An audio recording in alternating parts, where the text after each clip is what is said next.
భారత్ మీద బంగ్లాదేశ్ ఒక కొత్త ఎదురుదాడి ప్రారంభించింది. మనకి ఈ బంగ్లాదేశు, భూటాను, నేపాలు ఈ సరిహద్దులని ఒకటే ఉండటం దానికి కలిసి వచ్చింది. మనకి సంబంధించినటువంటి బ్రాడ్బ్యాండ్ లైన్లు ఏవైతే ఉన్నాయో, ఇంటర్నెట్టు, ఇతర సదుపాయాలకు సంబంధించినవి, అవి బంగ్లాదేశ్ మీదుగా మనకి ఈశాన్య రాష్ట్రాలకు వెళ్తుంటాయి.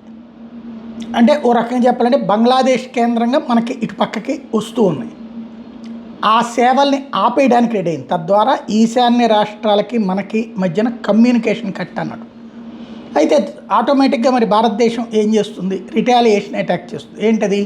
పవర్ సప్లై అనేది మనం బంగ్లాదేశ్కి ఇస్తున్నాం, అది ఆగేటటువంటి పరిస్థితి ఉంటుంది.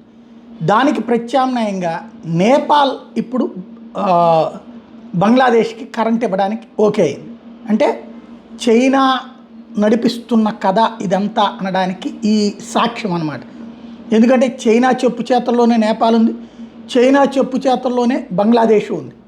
కాబట్టి ఇప్పుడు బంగ్లాదేశ్కి సంబంధించినటువంటి పవర్ని నేపాల్ సప్లై చేయడం ద్వారా ఈ ఇష్యూని ఇంకొక వైపు కంటే భారత్ని దెబ్బకొట్టేటటువంటి ఎత్తుగడ ఒక వ్యూహాత్మకంగా జరుగుతోంది.